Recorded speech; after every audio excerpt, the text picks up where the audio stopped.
Queens, New York. 3:02 a.m. Wednesday, March 18, 1964. The temperature sits at 28 degrees. Ice crystals form on the windows of a modest two-story house on 179th Street. The neighborhood sleeps under a blanket of March snow that muffles sound and swallows light. A single street lamp flickers intermittently, casting broken shadows across the frozen sidewalk. The air carries the metallic bite of winter and the distant smell of coal smoke from basement furnaces struggling against the cold. Inside 47 179th Street, a man named Vernon Dahmer Jr. lies in his bed, snoring into cotton pillowcases his wife ironed yesterday. Dahmer works the night shift at a Queens factory during the week. On weekends, he drives to a farmhouse in Suffolk County where men gather in barns to discuss territory, recruitment, and the systematic intimidation of what they call uppity Negroes. 3 nights ago, Dahmer made a phone call that lasted 1 minute and 37 seconds. He dialed Malcolm X's unlisted home number, a number he obtained through a corrupt telephone company employee who owed gambling debts to the wrong people. Dahmer didn't just threaten Malcolm X. He described, in explicit detail, what would happen to Malcolm's 4 daughters. He used the word that starts with N 6 times. He laughed when he mentioned fire. He laughed when he mentioned rope. He said the Klan had patience, had resources, had friends in the nipped who would look the other way when the time came. Malcolm X listened in silence, memorizing every word, every pause, every breath. Then he hung up and made a different call. A call to a number that connected directly to the most dangerous man in Harlem. Ellsworth Bumpy Johnson received that call at 11:43 p.m. He listened without interruption as Malcolm recounted the threat, word for word, breath for breath. When Malcolm finished, there was silence. Not hesitation, not confusion, just the kind of silence that precedes judgment. "All right," Bumpy said, his voice carrying the weight of a death sentence. "I'll handle it." At 3:02 a.m., Vernon Dahmer Jr.'s front door opens. He didn't hear it open because someone disabled the lock mechanism 47 minutes earlier, while Dahmer dreamed of burning crosses. A figure stands in his bedroom doorway, 72 inches tall, black wool overcoat, leather gloves, no mask, no weapon visible. The figure doesn't move for 8 seconds. Then a voice, surgical in its precision, cuts through the darkness. "You made a phone call on Sunday night." Dahmer's eyes snap open. His hand reaches for the .38 special he keeps in the nightstand drawer. The gun isn't there. It's downstairs on his kitchen table, unloaded, with a note pinned to the handle. "You threatened children. Malcolm's children." Dahmer tries to sit up. He can't. There are 2 other men in the room now, positioned on either side of his bed. They weren't there 10 seconds ago, but they're there now. Hands on his shoulders. Not violent. Just firm. The kind of pressure that communicates a simple fact. Movement is no longer your decision. In Harlem, we have laws about that. What happened in that room over the next 11 minutes was never reported to police. Dahmer never filed a complaint. He moved to Alabama 60 hours later, telling neighbors he received a job offer he couldn't refuse. Before he left, someone asked why he looked like he hadn't slept, why his hands shook when he signed the moving truck papers. Dahmer said nothing. He just stared at his bandaged fingers and whispered something about Northern justice. The story of how Vernon Dahmer Jr. learned that some neighborhoods enforce their own commandments is a warning that history has tried to hide. If you enjoy these deep dives into the underworld, you can support the channel by buying me a coffee using the link in the description. Your support keeps these investigations alive. Now, let's go back to March 15th, 1964, 3 days before that bedroom door opened. East Elmhurst, Queens. March 15th, 1964. 11:17 p.m. Malcolm X sits at his dining room table, fountain pen moving across legal paper in steady strokes. Notes for a Detroit speech spread before him in disciplined rows. The house carries the silence of sleeping children and the distant hum of Grand Central Parkway traffic. Betty sleeps upstairs. His 4 daughters breathe quietly in adjacent rooms. The domestic peace exists behind deadbolts and watchful security, but telephone lines bypass physical barriers. The rotary phone rings. Malcolm lifts the receiver on the second ring, expecting a colleague calling about logistics.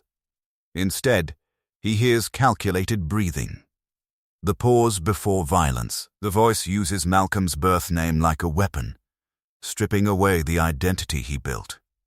Vernon Dahmer Jr., though Malcolm doesn't know the name yet, speaks with the arrogance of a man who believes his skin color grants immunity. He calls himself a member of a Queens Civic Improvement Association, the polite euphemism for organized hatred. He mentions Malcolm's daughters by age. Atala, 6 years old. Kubila, 4. He describes what fire does to children's skin, how rope functions, how gasoline spreads. He uses the word that starts with N 6 times, punctuating each instance with dry laughter. Dahmer makes his fatal error. He mentions specific police patrol schedules for Malcolm Street, information available only to someone with direct access to the 114th Precinct's internal roster. He believes this display of inside knowledge will paralyze Malcolm with terror. Instead, it provides Malcolm with a fingerprint. Malcolm doesn't interrupt. He doesn't argue. He listens with clinical detachment, his pen moving across paper, documenting every word, every pause, every breath pattern. He measures the voice cadence, catalogues the background sounds of clattering dishes from what sounds like a diner. When the line goes dead at 11:19 p.m., Malcolm places the receiver down with deliberate care. The call lasted 1 minute and 37 seconds. Malcolm sits in silence for 11 seconds, reviewing his notes, ensuring complete accuracy. Then he retrieves a small address book from his study drawer, flipping to a page marked with a simple letter, B. At 11:43 p.m., Malcolm dials a number connecting to a Harlem apartment where Ellsworth Johnson studies chess problems from a Moscow tournament. Bumpy answers on the first ring. Malcolm recounts the entire threat word for word, tone neutral. Like a witness delivering testimony, every slur, every detail about fire and rope, every mention of his daughters. Bumpy doesn't interrupt. He doesn't curse. He listens with the focus of a judge hearing evidence. When Malcolm finishes, silence follows. Not hesitation, judgment being rendered. Then Bumpy speaks. 3 questions, delivered without emotion. Where does he live? Malcolm doesn't know yet, but mentions Queens. Where does he work? Unknown, but he has police connections.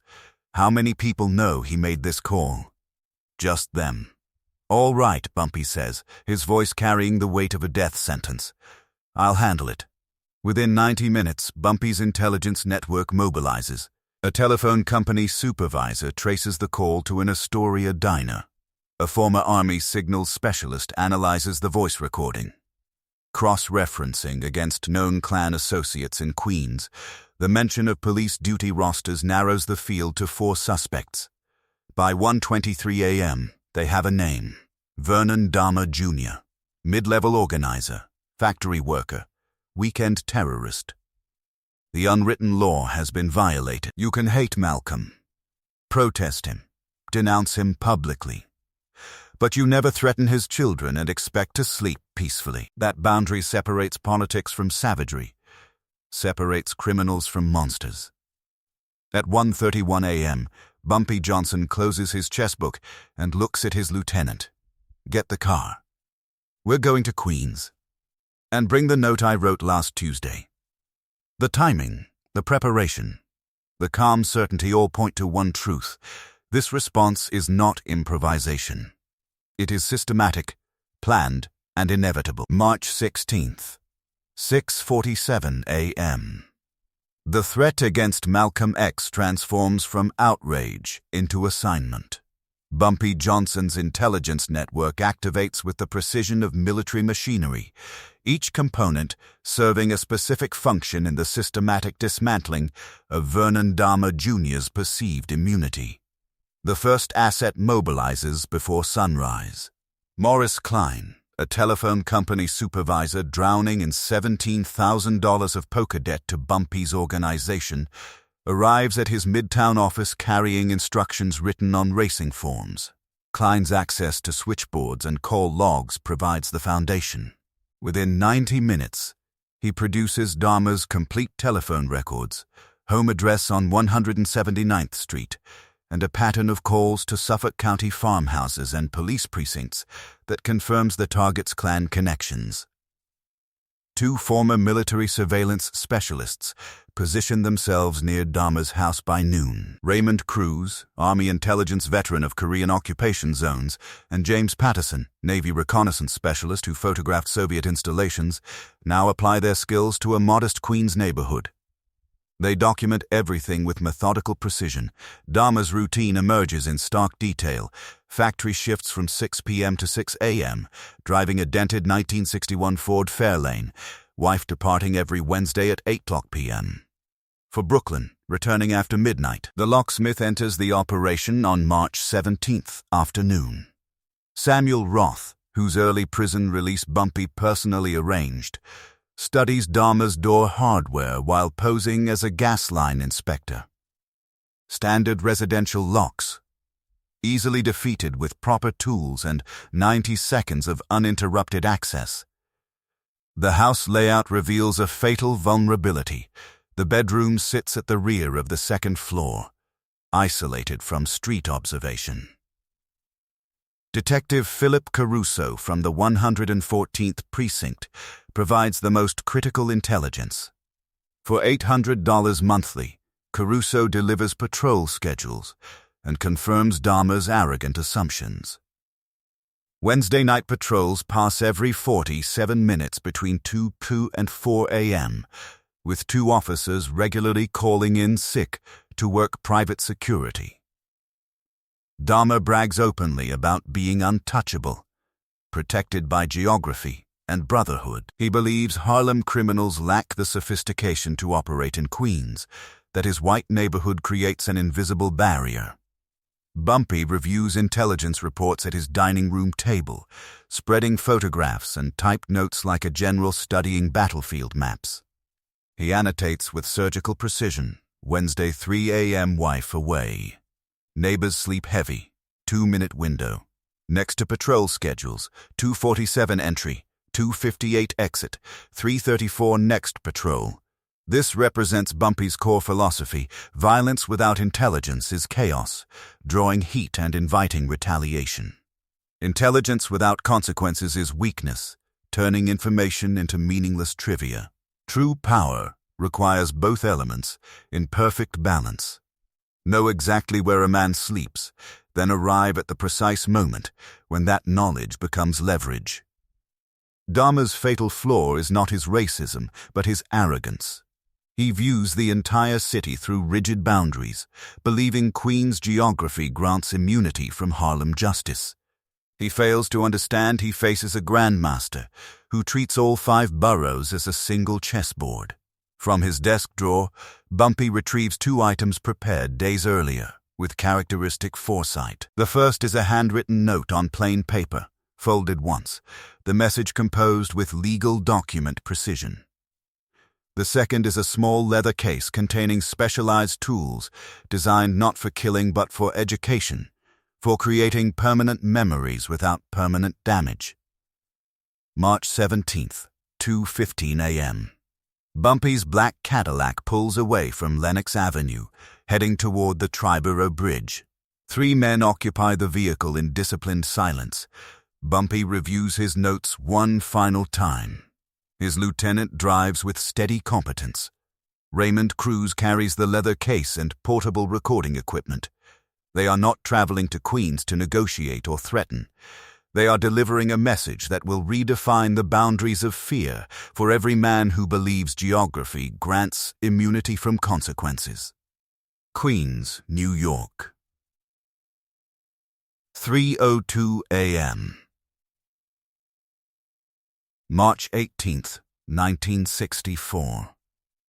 The black Cadillac sits 3 blocks from 179th Street, engine cooling in air that carries the metallic bite of approaching snow.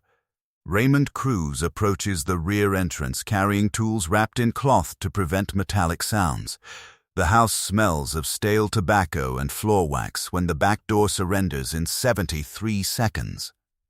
The alarm system, installed by a company whose owner owes favors to Bumpy's organization, disables with a simple bypass sequence provided 48 hours earlier. The house clearing proceeds with military precision. Cruz enters first, confirming the ground floor is empty, while Bumpy's lieutenant secures kitchen and living room exits. They communicate through hand signals perfected over decades of systematic operations. The stairs receive careful attention, avoiding the 3rd and 7th steps that creak under weight. Every movement is rehearsed, fluid, professional. This is not a break-in. It is an occupation. Bumpy Johnson ascends alone, his gloved hand barely touching the banister. His men position themselves at strategic points, one monitoring the street through a front window, another securing the hallway. Bumpy enters Vernon Dahmer Jr.'s bedroom, carrying no visible weapon, no mask, no theatrical props, just presence, just authority, just the weight of consequences arriving exactly on schedule. Dahmer wakes not to sound but to the primitive instinct that warns prey of predators. His eyes snap open to find a figure standing at the foot of his bed, 72 inches tall, silhouetted against dim light filtering through curtains. For 3 seconds, Dahmer's mind struggles to process the impossibility. Then recognition floods through him with ice-water clarity. "You made a phone call on Sunday night," Bumpy states, his voice cutting through darkness with surgical precision. Each word is separated like items on a charge sheet. Dahmer's hand shoots toward the nightstand drawer where his .38 special should rest. His fingers find empty space. The revolver sits downstairs on his kitchen table, unloaded, with bullets arranged in a neat row beside it. A demonstration of access, of control, of how thoroughly his security has been penetrated. "The clan protects me," Dahmer stammers, invoking the only authority he understands. "You touch me, there's consequences. We got people everywhere. Detective Caruso knows everything that happens in this precinct." Bumpy remains motionless. "Detective Caruso is sitting in my car. He's the one who gave us your patrol schedules." The psychological collapse begins immediately. Dahmer's breathing accelerates as his entire support structure evaporates in a single sentence. Then Bumpy delivers the final blow to any remaining hope. "You said," and I quote, "that little girl Atala, she's 6 years old. Fire moves fast on children's skin. You said, we know what rope does, how it stretches. You used a specific word 6 times. You laughed when you mentioned gasoline." Bumpy recites the entire phone call word for word, pause for pause, breath for breath. The recording was analyzed, transcribed, memorized. Every syllable Dahmer spoke now returns as evidence of his own condemnation. The effect is devastating. It proves the call was recorded, that this moment was inevitable from the second Dahmer hung up the phone. "You made a mistake," Bumpy continues with the tone of a professor correcting a particularly stupid student. "You thought geography protected you. You thought your skin color was armor. You thought Malcolm X was alone." The educational process begins. Bumpy takes Dahmer's right hand, the dialing hand, examining the fingers like a craftsman inspecting flawed tools. There is no wild violence, no chaotic struggle. With precise, practiced movements, he isolates the index and middle fingers. A sharp, controlled application of pressure, using a technique designed to break bone without shattering it completely. 2 fingers snap in sequence. Enough to break, not enough to cripple permanently. Dahmer screams once before a gloved hand covers his mouth. The sound dies in leather and cotton. "That's for memory," Bumpy says, releasing the hand. "Every time it aches in the cold, you'll remember tonight." He leans closer, his voice carrying the finality of a judge delivering sentence. "You have 48 hours to leave New York. If you're here Thursday night, we come back. Next time, we bring gasoline and matches. Like you mentioned." From his coat pocket, Bumpy retrieves the pre-written note. He pins it to Dahmer's pajama shirt with methodical care, the safety pin pressing against skin without breaking it. The message reads in block letters: "Malcolm X is protected. His children are protected. You are not." Harlem management. At 3:09 a.m., 3 men exit through the back door, leaving Vernon Dahmer Jr. alone with his broken fingers and the understanding that some boundaries, once crossed, lead directly to reckoning.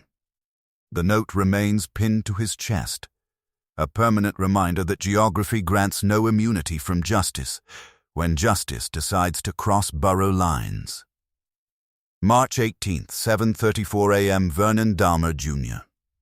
sits in a Queens emergency room, his right hand cradled against his chest, explaining to a tired resident that heavy machinery crushed his fingers during the night shift. The lie burns his throat like acid. He returns home with a prescription for painkillers and medical tape, but no medication can treat what Bumpy Johnson's network begins that morning: the systematic dismantling of a life. While Dahmer nurses his throbbing fingers, the second phase of his education commences with bureaucratic precision. At 9:12 a.m., an anonymous envelope arrives at the Internal Revenue Service field office in Lower Manhattan. Inside, photocopied bank statements show 17 cash deposits over 8 months, each between $200 and $400, none reported on last year's tax return. The accompanying typed letter details unreported income from Klan fundraising activities and off-the-books consulting fees. An ears agent stamps the file for immediate audit review, but the damage begins flowing through administrative channels within hours. At 10:37 a.m., the factory manager where Dahmer works receives 2 phone calls within minutes of each other.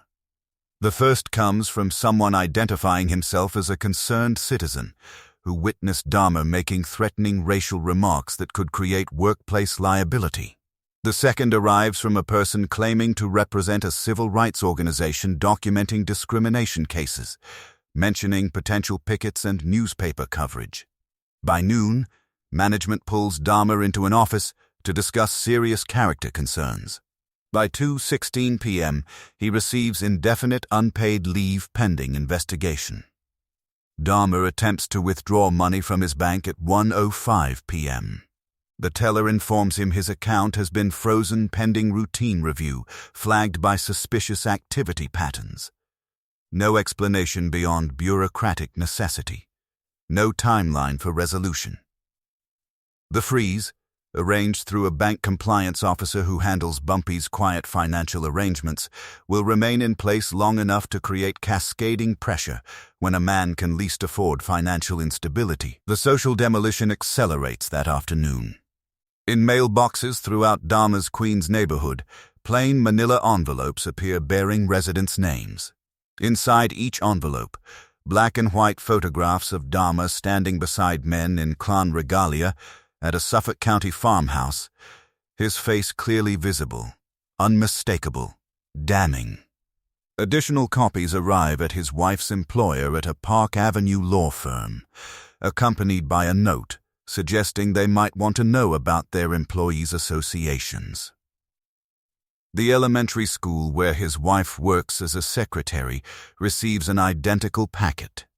Their church pastor finds the same images on his desk Monday morning.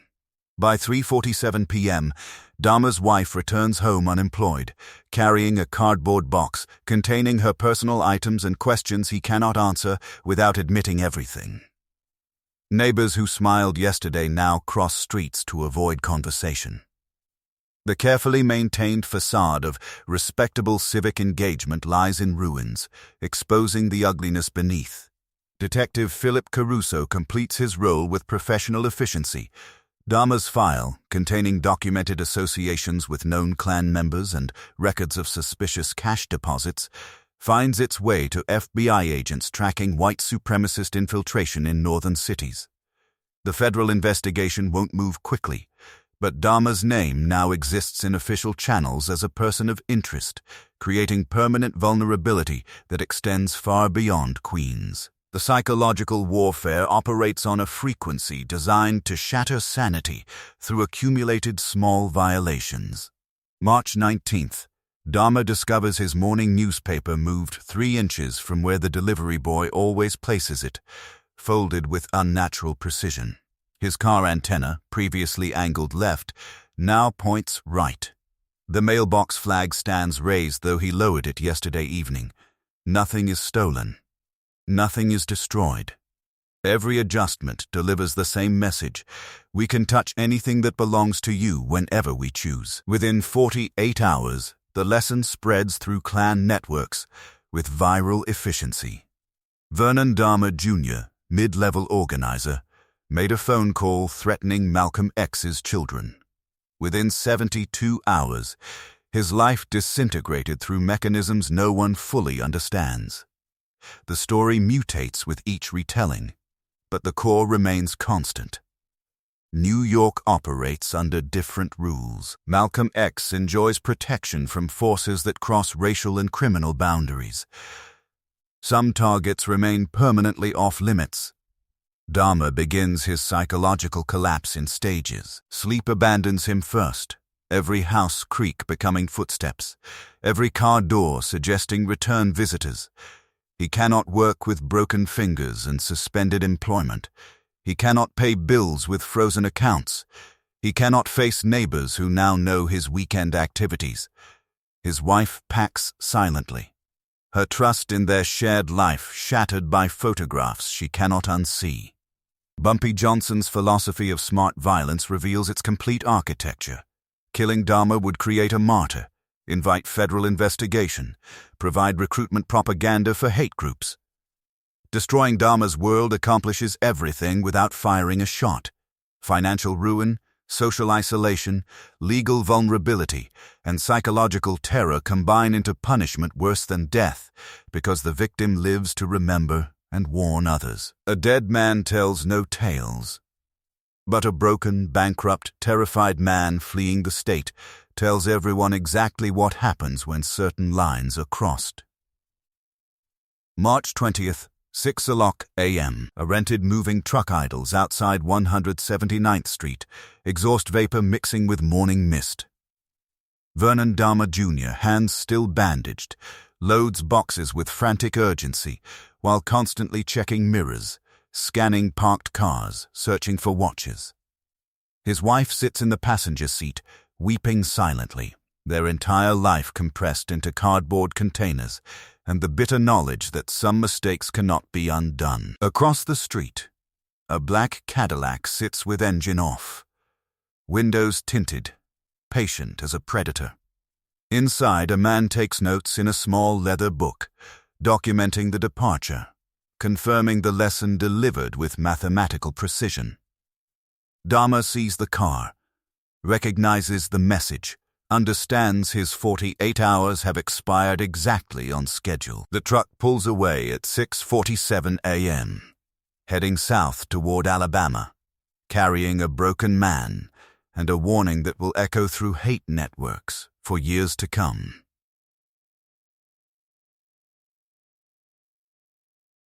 March 21st, 1964. 2:47 p.m., Vernon Dahmer Jr. His rented moving truck crosses the Alabama state line carrying broken furniture, frozen bank accounts, and the ruins of assumed invincibility. His right hand throbs under medical tape that cannot heal what Bumpy Johnson broke in a Queen's bedroom 72 hours earlier. His wife stares through the passenger window at passing cotton fields, with the silence of someone who watched her husband transform from provider to fugitive in less than a week. The air grows heavier as they drive south, thick with pine resin and red clay. But the warmth brings no comfort to a man whose certainty died at 3:02 a.m. on a Wednesday morning. By nightfall, Dahmer sits in his brother's Birmingham living room, hands cradled against his chest, recounting events that sound like fiction until witnesses examine the medical documentation. He starts with half-truths, blaming federal pressure and New York liberals, but the men in work shirts and loosened ties demand specifics. They ask why he left so fast, why his wife packed without saying goodbye to her family, why his bank accounts remain frozen, why his eyes dart toward windows every 30 seconds like prey scanning for predators. Eventually, humiliation forces the complete truth from his throat in ragged fragments. He describes the bedroom invasion, the figure at the foot of his bed, the missing revolver, the systematic recitation of his own phone call played back word for word. He mentions the surgical breaking of fingers, the note pinned to his chest, the 48-hour ultimatum delivered with the precision of a death sentence. The room temperature drops without the thermostat moving. These men understand violence, but they specialize in mob terror and chaotic brutality. This is different. This is structured, disciplined, businesslike. It feels more like government enforcement than gang retaliation. Within 72 hours, the story metastasizes through white supremacist networks with viral efficiency. From Birmingham living rooms to Clavin meetings, from regional coordinators to national leadership, every organized hate group operating in the Northeast receives the essential message. Malcolm X is protected by forces that operate beyond conventional boundaries, and Vernon Dahmer Jr. learned this lesson with broken bones and a one-way ticket south. The impact on white supremacist operations in New York manifests immediately and comprehensively. A planned demonstration outside Malcolm's mosque scheduled for April receives sudden cancellation, organizers citing logistical difficulties that everyone understands as fear. Recruitment efforts targeting disaffected police officers face indefinite suspension after 3 potential members independently report receiving anonymous photographs documenting their attendance at preliminary meetings. Cross-burning demonstrations in Queens and Long Island lose their organizers overnight. Most significantly, Malcolm X's name disappears from active target lists maintained by groups that previously considered him a priority threat. The calculus has shifted. Whatever satisfaction might come from attacking Malcolm now carries costs that exceed any perceived benefit. Malcolm X receives confirmation through carefully constructed intermediaries on March 23rd. A minister operating in overlapping circles of politics and underworld delivers the message during a chance encounter at a Harlem restaurant. The situation has been resolved permanently. The individual relocated voluntarily and will not return. Malcolm nods once, asks no questions, requests no details. He understands the language of consequences delivered outside official channels. That evening, he mentions nothing to Betty about the resolution, just as he mentioned nothing about the initial threat. Some protections operate best in silence, acknowledged through absence rather than presence. The precedent established by Bumpy's intervention extends far beyond a single phone call and one broken man. Harlem's leaders now operate under an unofficial but highly effective security apparatus that functions precisely when official law enforcement refuses to act. This protection stems not from ideological alignment, but from territorial sovereignty and mutual respect. Bumpy Johnson never attends civil rights rallies, never contributes to voter registration drives, never appears at press conferences denouncing segregation. His intervention follows from a simpler principle. Malcolm X represents Harlem, Harlem represents Bumpy's domain, and threatening one constitutes disrespecting the other. The response follows with mechanical inevitability.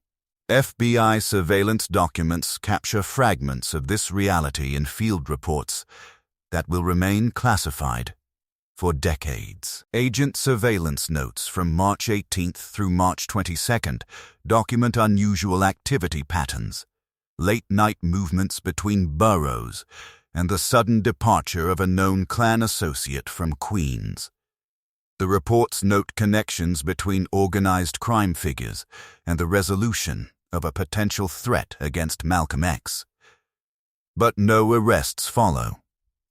No investigations commence. The federal government, publicly committed to protecting civil rights leaders while privately viewing Malcolm as a dangerous radical, finds itself benefiting from an intervention it cannot publicly acknowledge.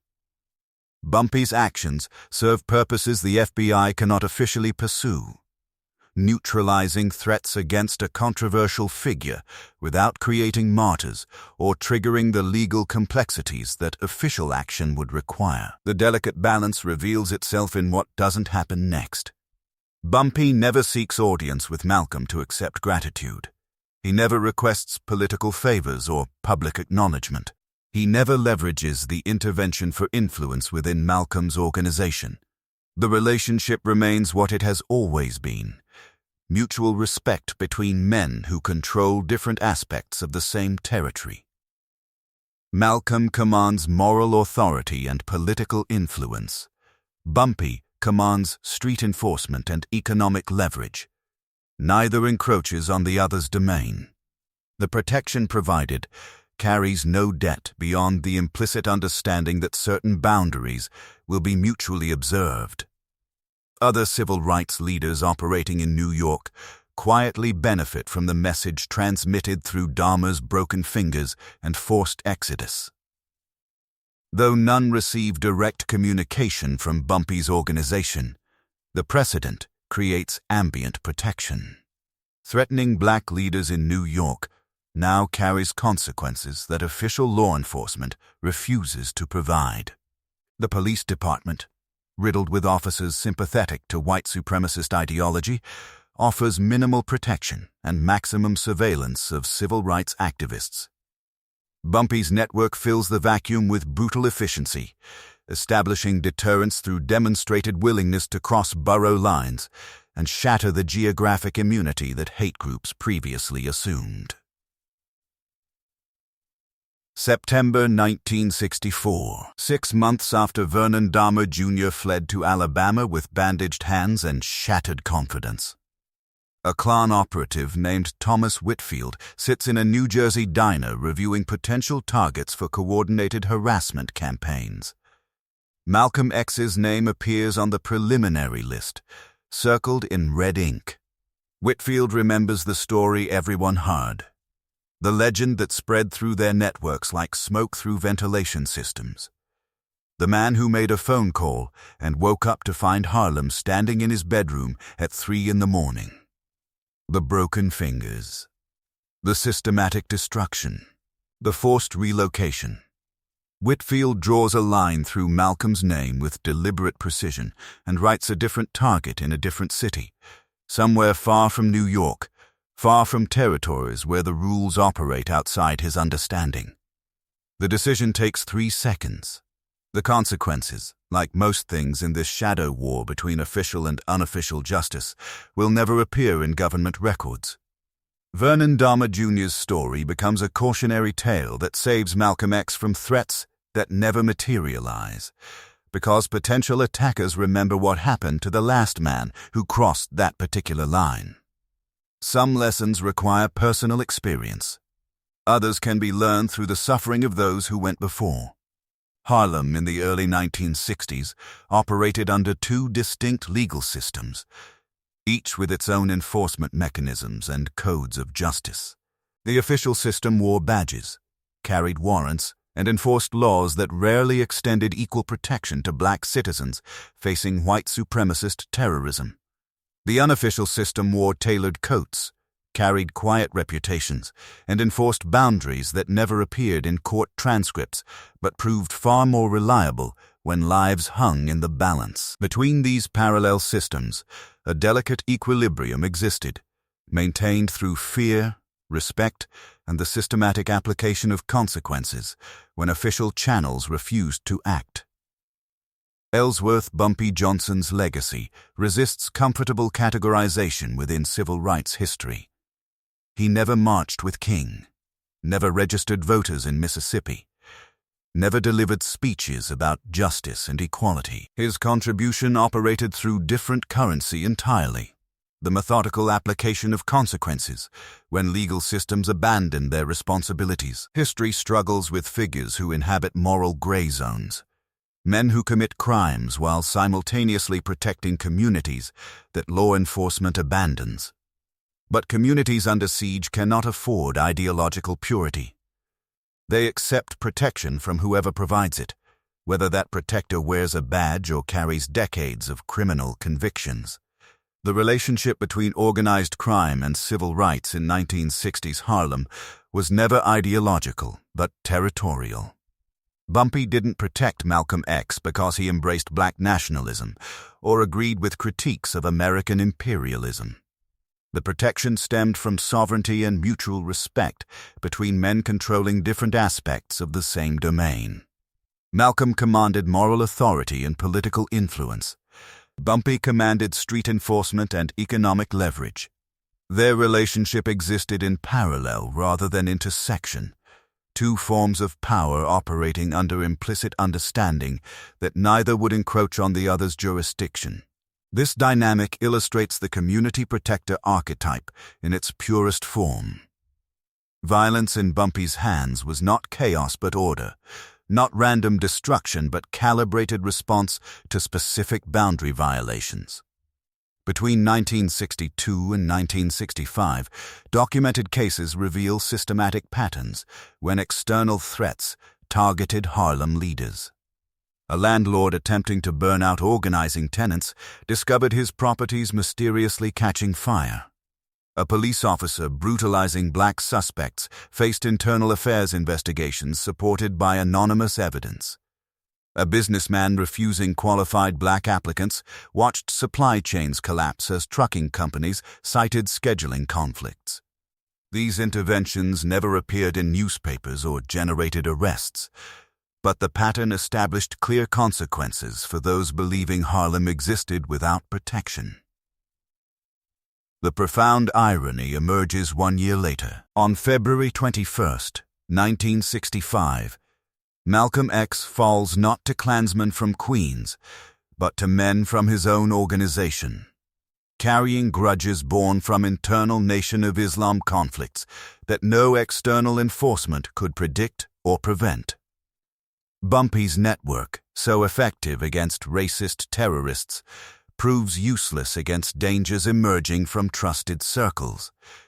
The protection that deterred white supremacists cannot shield Malcolm from theological disputes and organizational power struggles that metastasize into murder. Yet the precedent established through Vernon Dahmer Jr.'s broken fingers carries lasting impact, extending beyond Malcolm's tragic death. The message reverberates through networks of organized hatred for years afterward. Certain neighborhoods, certain leaders, certain boundaries become recognized as carrying costs exceeding potential benefits. When official law enforcement refused to protect certain citizens, when police departments harbored officers sympathizing with terrorists, when federal agencies surveilled civil rights leaders more aggressively than investigating threats against them, unofficial enforcement filled the vacuum with brutal efficiency. In February 1965, Malcolm X was murdered at the Audubon Ballroom. His killers weren't Klansmen from Queens. They were men from his own organization, carrying grudges Bumpy Johnson couldn't see coming. But for one night in March 1964, at 3:02 a.m., the message was clear. You do not threaten Malcolm X's children and expect to sleep safely, no matter how many crosses you've burned or how many hoods stand behind you. Some lines, once crossed, led directly to a reckoning, and in Harlem, reckonings come at 3 a.m.